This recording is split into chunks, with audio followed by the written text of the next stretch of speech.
All right, we're back. In the last video, I showed you how to set up your web host and your domain name registrar to get everything working and install WordPress. Now I want to tackle themes. Now, WordPress comes with default themes, and I'll show you those right now. But I also wanted to mention that I don't use those, and I don't use those for two reasons.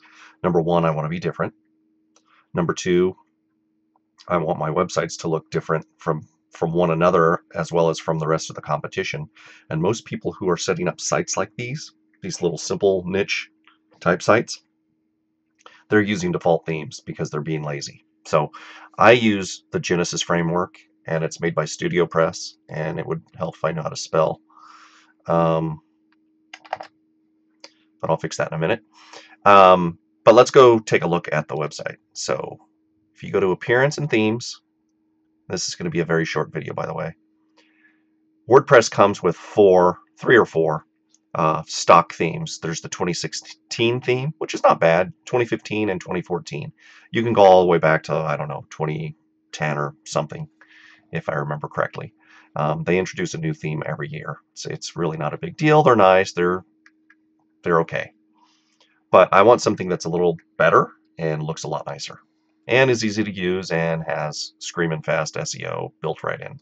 So I use StudioPress, like I said, and it's a set of premium themes with a Genesis framework. So in essence, you install the Genesis theme, and then after that you install and activate a child theme. So just to give you a little bit of highlights on Genesis, rock solid security. They're always updating it. Follows the latest WordPress standards. It's all good stuff. They do load really fast. SEO's right out of the box. They're mobile responsive and really flexible code. You can go into these and modify them, but again, I'm thinking speed to market, ease of implementation, and speed of implementation, because I want to get one of these out a week. And essentially, I want to get the website set up in a day. All right. So let's just go take a look at some of their themes just real quick. And I've used most of these in my work with myself and my clients. And I'm just going to pick a theme. All right. It's not going to waste a bunch of time. And there is a little bit of setup involved with these, but really you can be done within an hour. And once you start cloning these, you'll pick 3 or 4 themes that you really like, and you'll start cloning each of them. So you'll have 3 or 4 different clones that you can deploy into different niches and get these up and running in 5 minutes. Seriously. All right. So what looks good for podcasting? I'm going to use this. All right. So it's the Digital Pro theme. I'm already logged in. I can just go to my StudioPress, look for Digital Pro theme.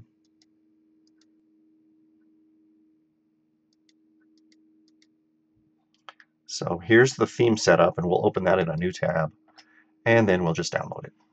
And you'll see it show up down here. I'll take that. You can use it in a zipped format and go back to your website and add a new theme and upload a theme. And like I said, you have to install the Genesis framework and the child theme. All right. So let's go here.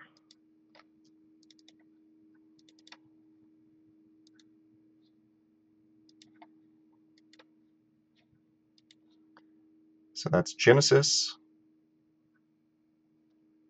You don't have to activate it. It just has to be there. Go back to the themes page, add a new. Let's go get that Digital Pro.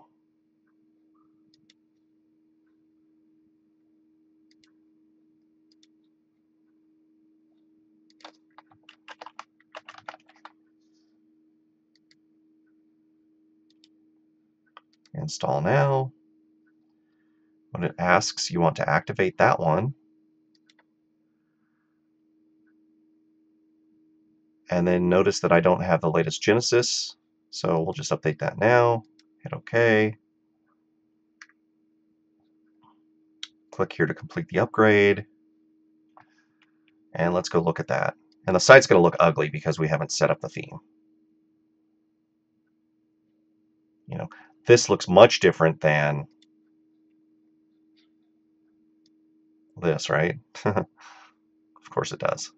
So we'll set this up. I'm not going to belabor you with the details. You can follow the instructions here. They're very good. They're step by step. Or you can just simply use one of the stock WordPress themes, or you can go get a free theme. Now, a word of caution on free themes. You really don't know what you're getting. You don't know if the developer's introducing backdoors or they have security issues or whatnot. I like StudioPress because they're really vetted by the WordPress community.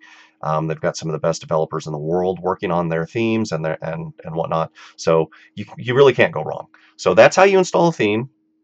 You basically just take a zip file and you upload it. That's it. All right.